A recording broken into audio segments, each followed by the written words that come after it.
Today we're continuing our discussion of the state pattern.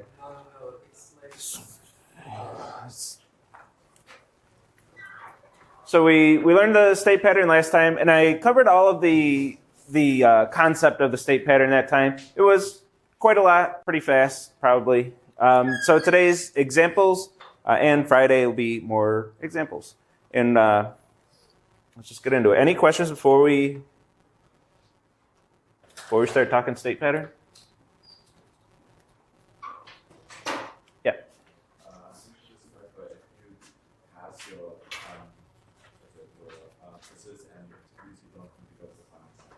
Correct.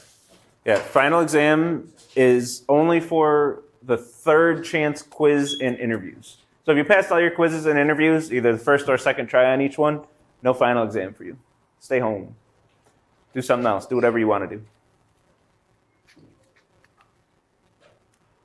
Also, hopefully this won't apply to anyone who's still, I don't know. I shouldn't say anything like that. But also, if you didn't complete all the tasks, this is the more downside of that, the negative side of it. All programming tests are due that final deadline. You basically have three chances for everything that's required in the course, 3 deadlines for each programming test, and 3 attempts for each quiz, 3 attempts for each interview. If by your third deadline you haven't finished all 8 programming tests, unfortunately you also shouldn't show up to the final exam because there's no point. You haven't failed, or you already failed the course. You can still come for practice, it's fine, but there'd be no reason for you to go there. So between those two scenarios, I expect quite few students to actually show up to the final exam. So most of y'all won't need it. Yeah.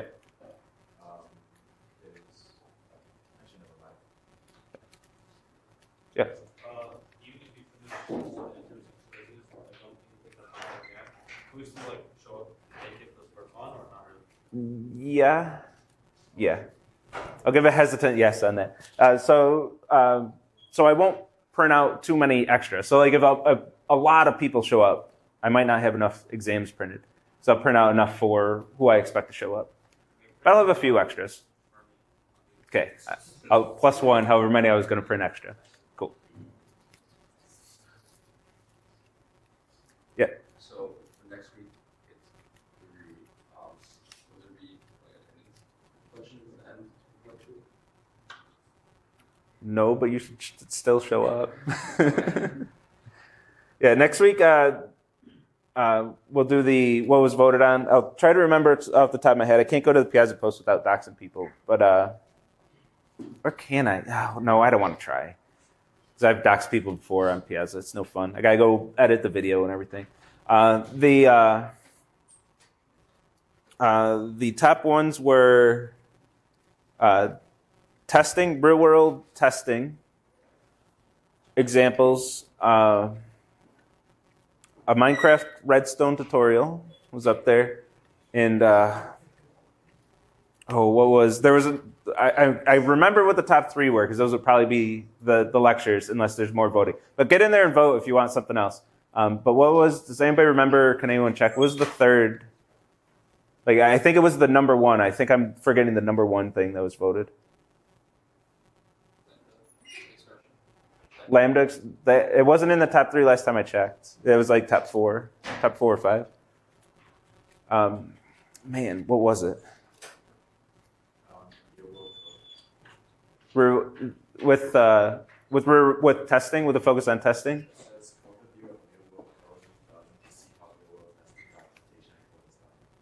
Yeah, that's the one I'm thinking of with testing. I read that as testing being the highlight.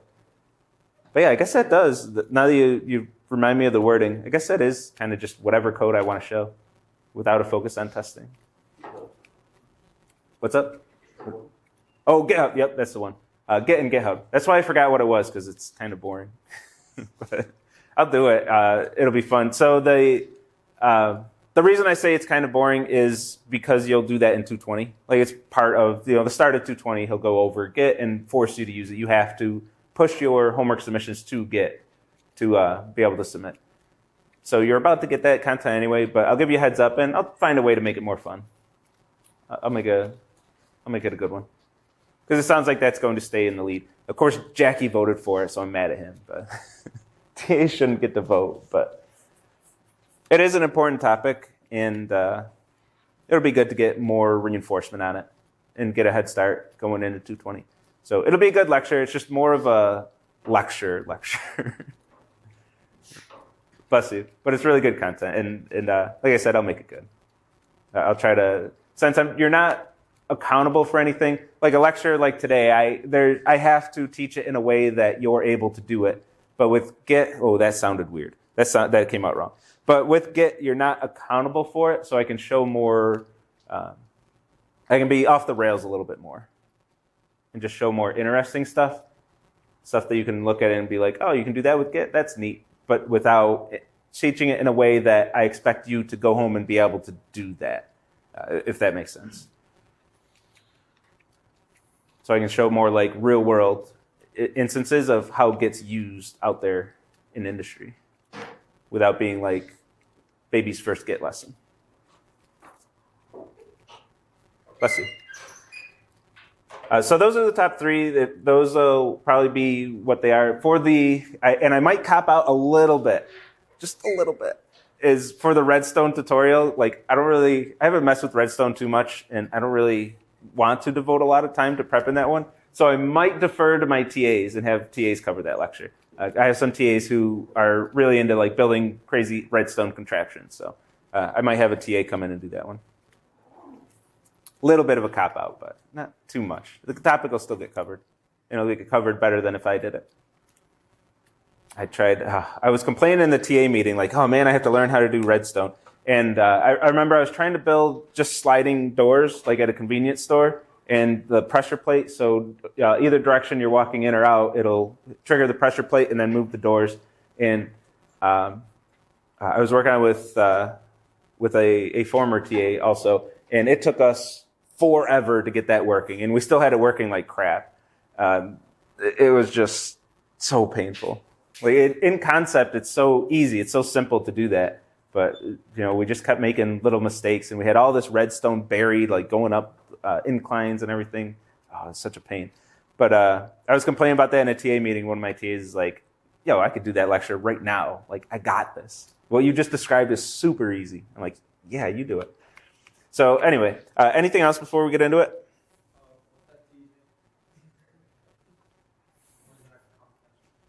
It's not confidential, but I'm trying. That was all the way back to yesterday. I don't remember what happened this morning.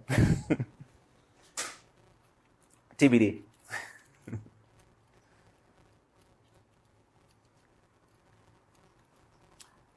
Anything else before we get into it? Fuck, now it's bugging me.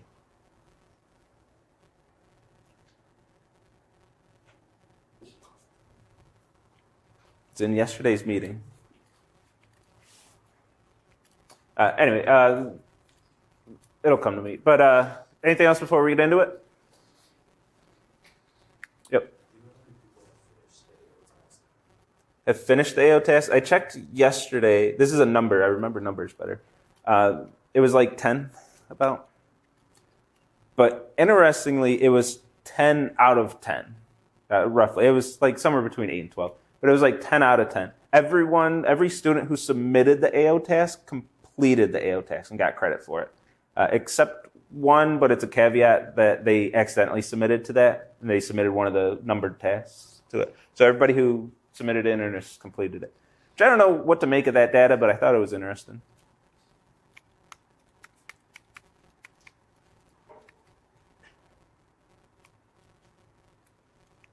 And I don't know, I kind of expect that number to stay pretty low, unfortunately. I only put 2 AOs on the AO task, and you got a 4 AO buffer to still get an A. Like, it's half a letter grade, and it's a lot of work, so I got to rethink that next semester. Maybe I'll just make it 6 AOs or something. Just multiply them by 3. So each part of it's 3 AOs. I think that would make more sense, but I don't know. I'll rethink that next semester. I kind of messed that up a little bit. Just too low of weighting on it. All right, state pattern.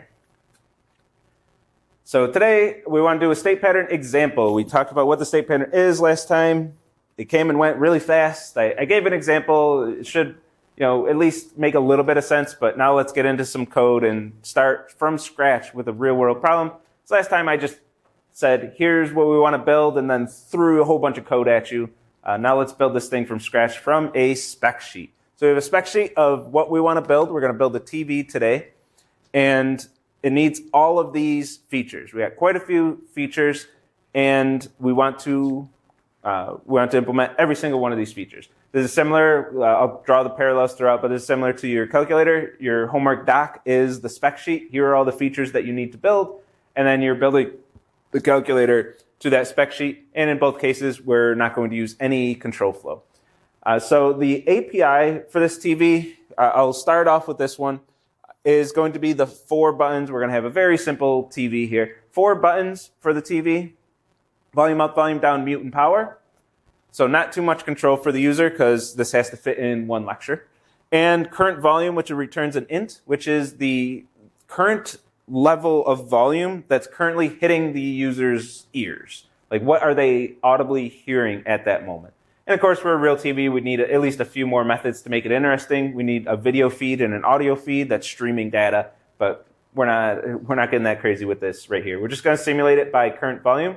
And current volume is the only way that we can get information out of this TV. The only thing that's defined in the spec sheet to get information out of it. Similar to your calculator, the display number is the only method you can call to get information out of the calculator. So that's the only method we can use for testing. In your testing of your calculator, you're always going to say, what's the display number? Is it what I expect it to be at this moment?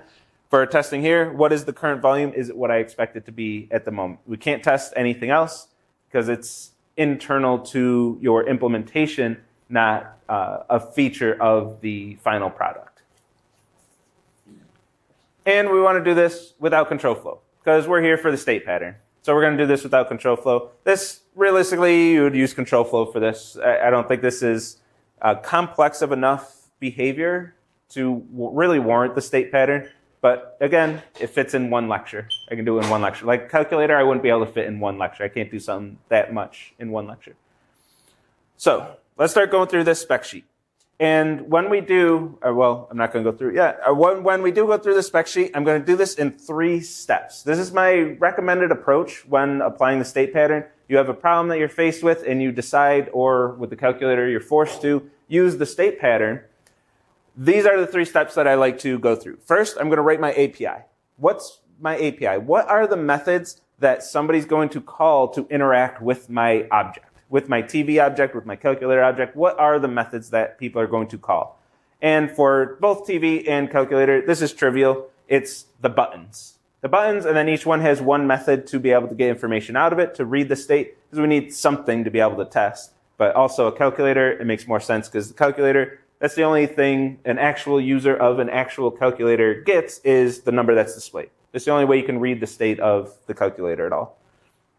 I guess there's that little C icon too. You'd have one other piece of information. But for the most part, it's that display number that we're interested in.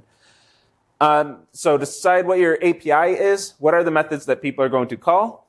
And then what states should exist?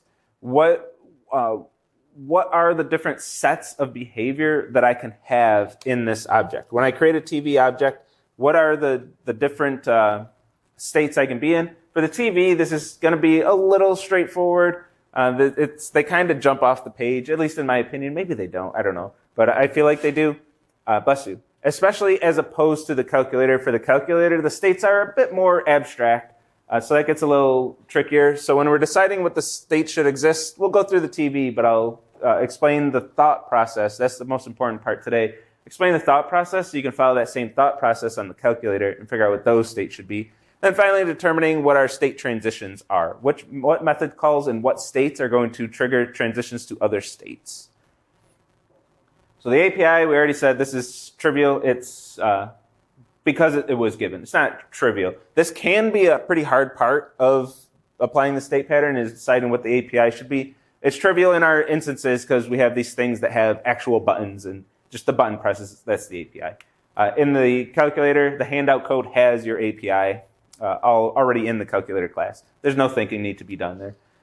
For this one, it's the 4 buttons and current volume, pretty much just giving you the API. But if the API is not given, you're looking for the verbs in the spec sheet. What are the things that users can do? Well, they can press the volume up button, they can press the power down button, and what are they reading? How are they interacting with this thing? Well, they're getting the volume out of it, so we need a method to get the volume. We're looking for what people can do to interact with our code. And the next one, this is the one I'm going to actually go through the whole spec sheet with, is what states do we need? Whenever we're deciding what states we need, we're looking for different sets of behavior. So what different sets of behavior do I have in my API? Meaning, I'll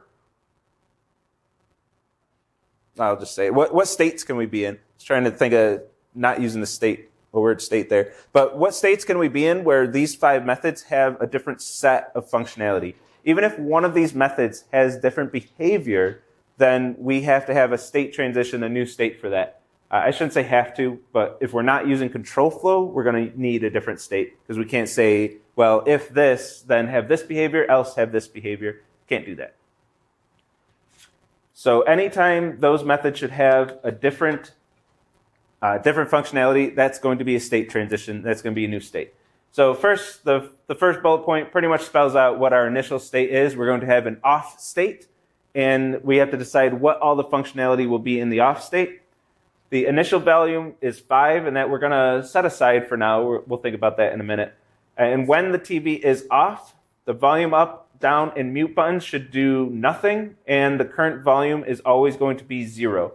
So internally, the volume is going to be 5 when we first create a new TV or we first buy the TV and bring it home from the store. The volume is going to be 5 internally, but the volume that's actually hitting the user's ears is 0. It's off. It's not making any noise. So current volume should return 0. And when we push the power button, we're in the off state, the power button should turn the TV on.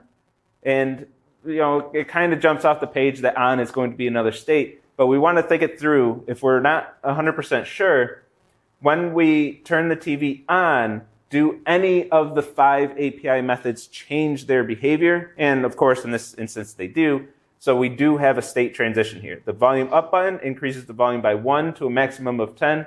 And I should say, well, the TV is on. This is the functionality of volume up, volume down. Volume up, increase the volume by 1 up to a max of 10.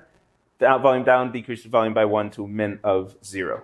This one, just so those of you who are wondering aren't wondering too long, I am going to kind of cheese this. Not really, though. Because this screams conditional. If the volume is 10, remain at 10, else increase it by 1. And the other way around for volume down. I'm going to use, so you can use, I mentioned this on Monday, but you can't really use conditionals. Let me just take it from the top. I was very careful with the way I worded this on Monday, is that you can't run your code conditionally. So anytime your code that you have, you can't say if something, run this code, else run this code, where those are both pieces of code that you wrote. But you can call internal Java methods that do internally use conditionals. So you can call a Java method that uses conditionals as long as it doesn't run your code that you wrote conditionally. So I was careful with the way I worded that, I'm not restricting internal Java methods because that would be ridiculous. If every Java method that you use, you have to go into Java code, 10 layers deep, because there's all kinds of inheritance and interfaces and everything that you have to navigate, just to look to see if they use a conditional or a loop anywhere in all of that to see if it's banned or not. That's ridiculous. I'm not requiring that.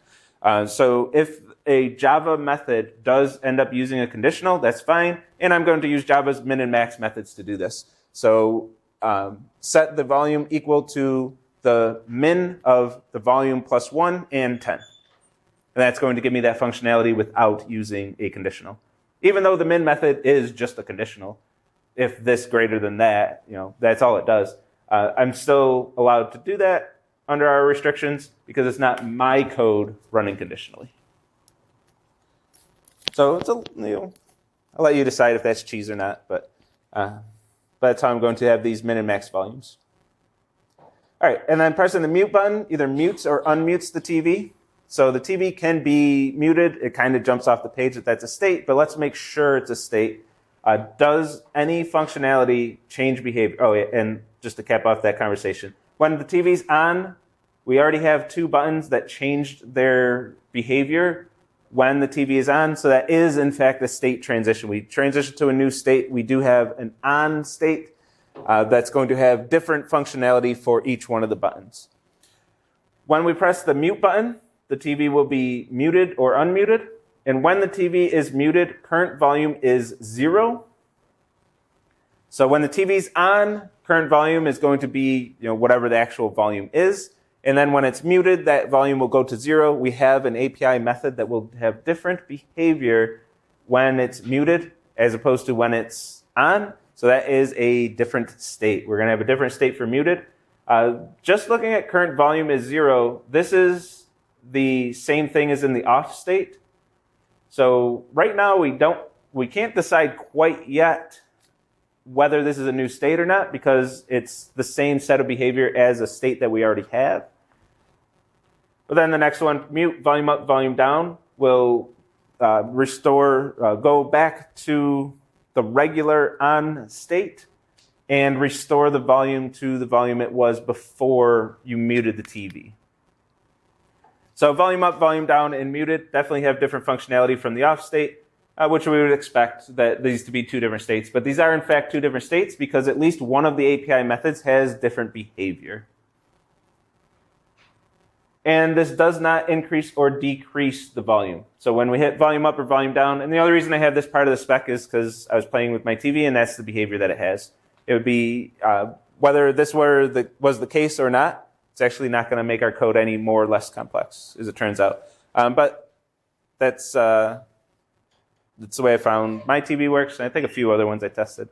The volume is 6, you mute it, and then you hit volume up. You don't get to volume 7. You're unmuted at volume 6 still. So for what it's worth, that's how our spec is defined. And then when turning the TV on from the off state, the volume should return to whatever volume it was when it was last on. So it should remember what volume it is. We shouldn't keep resetting it to 5 every time the TV's on. We want the TV to remember what volume it's at, even when it's off. And when turning the TV off while muted, turning it back on again will not be muted. So we'll go back to the unmuted state when turning the TV back on, whether it was muted or not when it was turned off. This is something we could get rid of. In the repo, the code that's in the repo, if you pull right now, it doesn't have that feature. It does remember if it was muted or not, which does include more states, more complexity. I would say if we get there, we'll add that feature, but I don't think we'll get there because we didn't get there in the last lecture. So our states are on, off, and muted. So when you're building your calculator, you want to go through the same process. What do all of the API methods do? This is my recommendation, my strategy for designing the calculator. And this really is an architecture assignment. It's a design problem. I won't say do not, but I would recommend not just diving right into the code. This is one of the times where that's really most likely probably not going to work out for you. Even if it's worked out for you so far, this is one time where just diving into the code and starting to write code for the calculator almost guarantees that you're going to be rewriting that code down the road. You're going to have to start over and say, well, that didn't work. But if you sit down and actually design out the state pattern, you're more likely to be able to one-shot the code when you actually get into writing the code. You can write it once and just be done with it. So starting off with APIs done for you, what state should exist? When the calculator first starts, you first say new calculator, what should every single button do? What should every single API method do? And decide what the answers are for every single button. And keep in mind the undefined behavior. For example, if an operation button is pressed as the very first button press, that's undefined behavior. So the very first button press will not be an operator.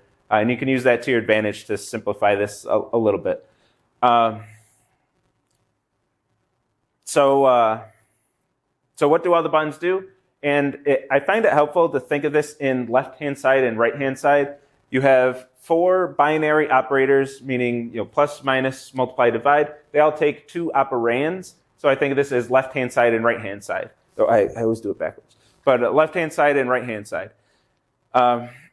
So when you first press number buttons, when the calculator is in whatever its initial state, whatever you call that initial state, that's going to build the left-hand side of the operation, the left-hand operand. And if a operator button is pressed, you can assume that it wasn't the first button pressed. So you can assume that a number is going to be pressed first and not have to code up, okay, if it's pressed first, So you're building the left-hand side, and then if an operator is pressed, you can assume it's not the first button pressed because that's undefined behavior. That means you do have a left-hand side to your operation, and now your number buttons are going to start building the right-hand side of your operation. It's going to start building the right-hand operand. So that means your number buttons just change their behavior. So that's a state transition. Once you hit one of them operator buttons. Now the number buttons, you're still just building the left-hand side. They do the same thing until you hit one of those operators. So you're staying in that same state when you hit the number buttons, but once you hit an operator, you're changing states. You're transitioning states to a new state. And then in that new state, you have to decide, what does every button do? Because some of the buttons are going to change their behavior. And then do some of those buttons change the behavior of other buttons? And if they do, that's another new state. And then you keep going. Whenever I push a button, do I change any behavior of any of these buttons? That's a state transition. And you keep going like that until you start getting into state transitions to states that have the same exact set of behaviors for every API method as a state that already exists. Now you're not transitioning to a new state, you're transitioning back to a state that already exists. And once your state diagram starts looping in on itself, now you're getting close to finish. Once every state transition loops to an existing state, you're done. You're ready to go into the code and code it up. And if everything's solid with your design, you code it up once and hopefully it just works.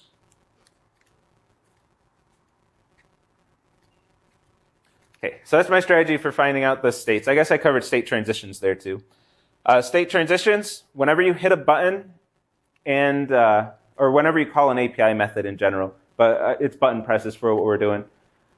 Whenever you hit a button and the set of functionality of all the API methods changes, or at least one of the API methods changes, we have a state transition. So we look for those transitions in our spec sheet. Power on and off buttons are going to power on and off. Mute button is going to transition from on to muted or muted to on. The volume up and volume down buttons will transition from muted to on and muted to off if we press the power button, but we can't get from off to muted in any way. If we could get from off to muted, it's not that hard, but we do need an extra state. We would need an off muted state that power is going to do the same thing as off, except power is going to transition to muted instead of to on. But we would need a fourth state for that one, because we have the power button that has different functionality than the original off state. So since one of the API methods has different functionality, we would need another state for that.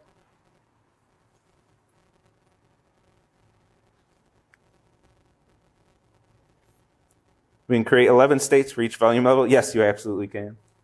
So kind of, you're kind of right. You create 11 states, one for each volume level, but you need 11 states for muted and 11 states for on and 11 states for off. So you need 33-ish states. There might be an off by one error there. You need at least 33 states to represent all the volume levels without the cheese. So doable. I mean, you certainly could do it, but I wouldn't.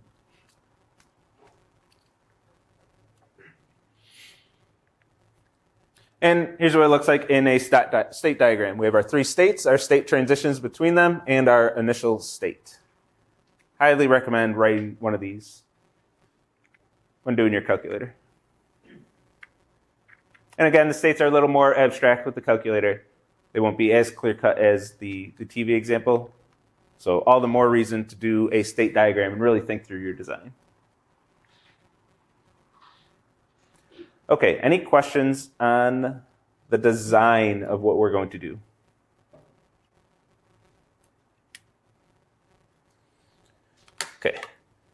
So the rest of the slides do have a memory diagram. You're welcome to check it out if you want. I'm not going to do it in lecture, though. We're going to go to some code and see how to actually build this. The code, the final code, including an off-muted state, is in the repo right now. I deleted all that code so I can do it live, except for the tests, and we'll do it live in lecture. So for our tests, we're going to create a new TV, and we're going to assert, all of our asserts are going to check if current volume returns the value that I expect. This is just like the calculator with display number. That's the only thing you can assert in your tests. You're going to assert, did display number display what I expect? So you create a new calculator, calculator.numberPressed 2, calculator.numberPressed 8, calculator assert 28, calculator.display number, comma 0.001 or whatever. That's what we want to do. We want to make sure that display number is always returning what we expect it to return. And remember, display number is often undefined, so make sure you're not checking display number when that behavior is undefined. So same thing here. We're just going to check current volume. That's the only thing we're allowed to assert. And that said, you can write tests. I don't really mention this throughout the semester, but you can write tests for more than just that. You're going to be writing a lot of extra classes, a lot of extra functionality. This whole state pattern thing, you might want more testing than that. I don't mention this often because no one does it. But you might want to test more than that. Just don't put those tests in the named test file that Autolab's looking at. So if you write more tests and test like your individual states, you're more than welcome to do that. Nothing's stopping you from doing that. Just don't put those tests in your named one that Autolab is checking, because your internal details won't exist in my correct and incorrect solutions. And that's common. That's not just a 116 thing. That's common in industry. You don't want to test your implementation details. You want to test the actual functionality of your implementation. So does the TV work the way I expect it to do? That's what I want my testing. I'm not going to test how my TV works internally. I don't want to write tests for that because the implementation might change. I might go in and change it later. Someone else on my team might go change it. Usually when you're trying to optimize code, you have code, it works fine, but it's slow. Somebody wants to go in and make it faster, better, more efficient, more memory efficient. They want to speed things up. They want more performance. So they're going to change your implementation, and now guess what? All your tests were for your specific implementation. All those tests fail now. They're garbage. Do we rewrite those tests or throw them away? What do we do? Either way, we got work to do. But if all my tests are testing the functionality, we go in and speed things up, and I reuse all of those tests. That's what I want. I don't want to do more work. I don't want to, especially testing. I don't want to do my testing again. It sucked the first time. I don't want to do it twice. So we test the functionality, not the implementation, at least to the best of our abilities, to the best of our intentions. Sometimes you can't do that. Sometimes you have to get into the internals a little bit, but in general, you want to avoid it as much as you can. All right, so we turn the TV on, we create the TV. The volume's 0 because the TV's initially off. It remembers, it knows that its internal volume is 5, but current volume is going to be 0 because that's what's currently hitting the user's ear. Volume up does nothing. Current volume still 0. Volume up did nothing. Mute, volume down, these should all do nothing. Still 0. We're going to turn the TV on, and the TV should have volume 5. So when the TV was off, those volume up and down button presses didn't do anything. It didn't change that internal initial volume of 5. It didn't do anything at all. And our current volume is still 5 when we power on, even though it would be 4 if we kept track of the volume up and volume down presses. Now volume down does something, volume up does something. We're going to assert every time what's our volume. Is it what we expect? Mute, volume is now 0. Volume up will unmute the TV but will not change the volume. We're going to volume up to 6, volume up to 7. Press mute, should be 0. Press mute again, the unmuted should be 7. This is making sure that the developer isn't always reverting back to 5 when they unmute. It should remember what the original or what the pre-muted volume was. Mute again, 0. Volume down will also unmute. So we want to test every piece of functionality in that spec sheet. Volume down also unmutes. Mute unmutes. Volume up unmutes. Those all unmute. Good. Mute, power off, power back on. The TV should be on and unmuted at that point. Volume up, let's test our max volume. Volume is 10, volume up should be still 10. Volume down, let's test our min volume, 0. Volume down, still 0. That's our testing. We hit everything in that spec sheet with about 100 lines of testing, which 100 lines shouldn't scare you at this point in your careers, especially when most of this is cut and paste. It's mostly cut and paste testing. And the same thing with your calculator. More so than any of the other tasks in this course, calculator, I would start with the tests. I did, and of course did when writing my solutions. Start with the tests, because the tests are going to be much easier than the code in this case. The code, let me correct that a little bit. The code itself won't be too hard, but the design is tough. Doing the whole design and implementation of the code will be much more difficult than the test, which is basically taking a calculator and mashing some buttons and making sure it does what you want it to do. Writing the test shouldn't be too bad for calculator. And a lot of the tests are given in the handout code, or in the homework handout. Like, at least code up the ones that I give in the handout, the examples that I give. And then, you know how a calculator works. Make sure you're not testing the any undefined behavior, and just start, simulating button presses, and make sure display number displays what it's supposed to when it's supposed to.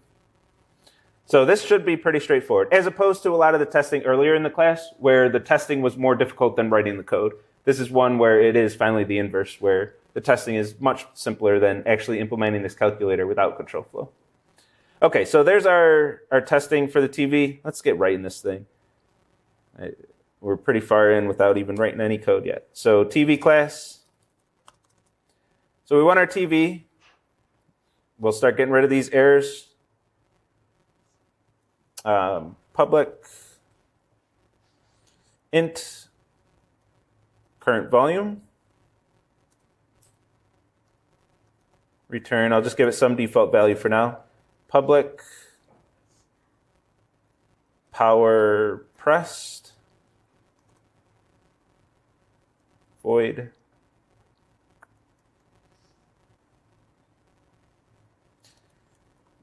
Volume up, if I could spell.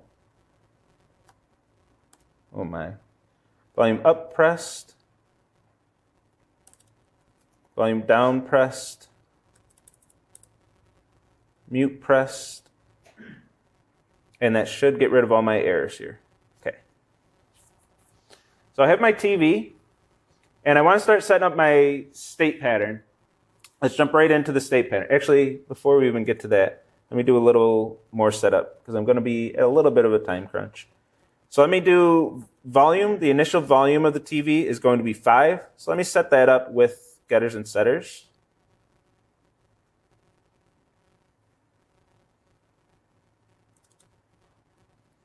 And we're going to want some state, which I'm going to call TV state. State equals new, and initially in the off state. We're going to pass a reference of the TV to that state. And finally, I'm going to want a set state method, which is going to be for our state transitions, which is effectively just a setter for that instance variable storing the state. Okay, so that's all the setup I'll need, at least for now, in this class. And when I set up the state pattern, for what it's worth, I like to put my states in a separate package, in a sub-package. These are all implementation details that I want to encapsulate and hide from people. Not because people can see it, that's fine, but I want to make it clear that TV is the class that people care about. And people who are using the TV class, importing that into their code and using objects of type TV, don't care that we use the state pattern. They don't care if we use conditionals or not. They don't care. They just want to know, do these 5 API methods work? Because those are the ones I'm going to call. So I'm going to put this in a sub-package to make it a little more clear, like, hey, these are implementation details. Maybe don't go digging too far if you're not interested in that. So I'll call this states.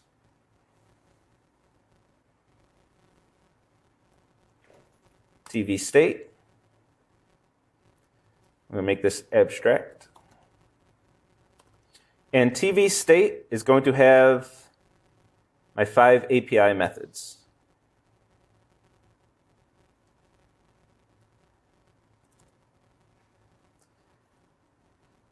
And you know what? I'm going to make all these abstract.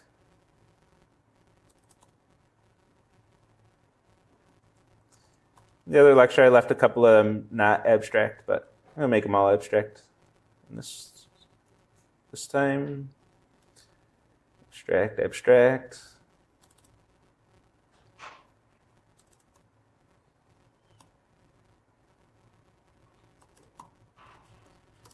And I'm going to need a constructor because I need to be able to get a reference to the TV that we're attached to in this constructor. In the example last time, I had this as an interface, and then I had each concrete state in charge of that constructor and storing its instance variable. So I'm going to do it a little bit different this time, just to show you another way of doing things. I have to import TV because it's in a different package.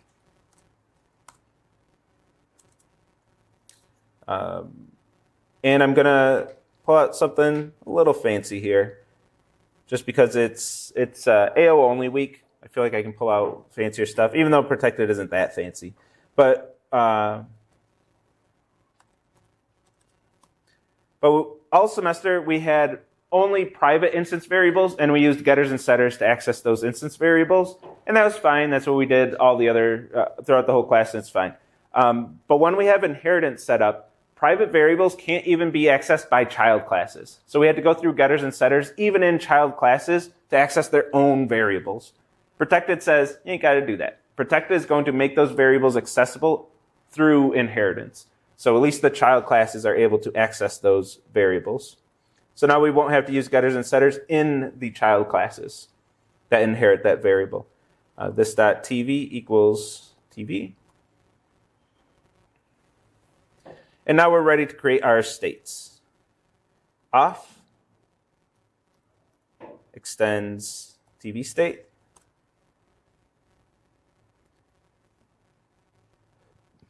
Give me my methods.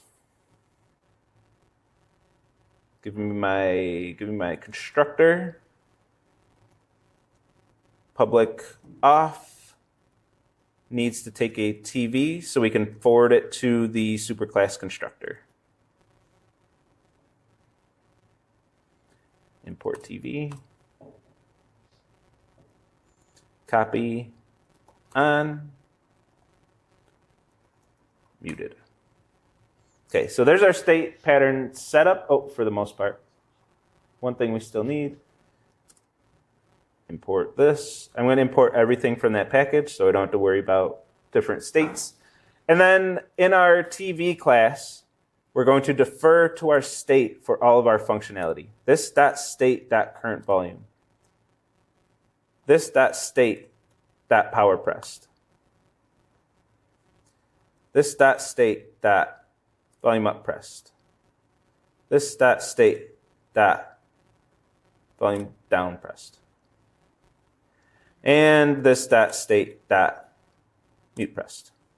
So we're going to defer to the state for all of our API methods. This isn't strictly required. There can be some, like we had the learn control method last time that we put in the base class that didn't defer to the state pattern. But if you have a method that always never changes behavior, you can put it in the base class. But if you're ever in doubt, it doesn't hurt to just defer to the state for absolutely everything in the API. And then if one of these methods happens to always do the same thing, you can give it default behavior in the state class itself, and then that's inherited by all of the states, and then just don't override it. So that's a more versatile way to do default behavior. If you put it in the TV class and you want to change your mind later, you have to restructure some code. It's just a little more of a pain to set up. So here's our state pattern setup. We initially are in the off state. We defer to the state for all of our functionality. Our state has the API, all the methods that are deferred to the state for functionality. It has a reference to the TV to which it's attached. And we have our three concrete states that have constructors that pass that TV reference to the superclass constructor that value is stored in a protected variable, protected instance variable, so we have access to it in each concrete state, and we're ready to actually write the method. So any questions on the setup of the state pattern? Because everything we just did was the hard part, and I'll try in 3 minutes to wrap it up. And that's the easy part, actually implementing the methods. When we're in the off state, what's the current volume? Spec sheet says 0. Power pressed, this .tv, which we have access to because it's protected. Set state, new, on. So we're going to transition to the on state and pass to the on state constructor the reference to the TV that we're attached to. Volume up, volume down in mute. Don't do anything.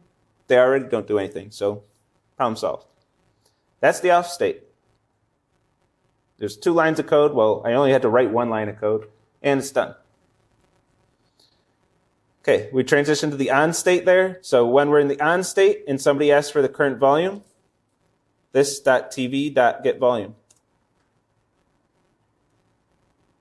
Power pressed, state transition to off. Volume up pressed, we have a little bit of work to do, but not much here. This .tv.set volume math.min 10. This .tv.get volume plus 1. Volume down minus max 0. Mute pressed, state transition to muted. Oh man, that's not what I wanted. And the on class is done. That's it. Now the methods will be a few more lines in calculator. We won't get all just single line methods here in that one, but this one we will. Muted, current volume 0. Power pressed, transition to off. Volume up, transition to on. Volume down, transition to on. Mute,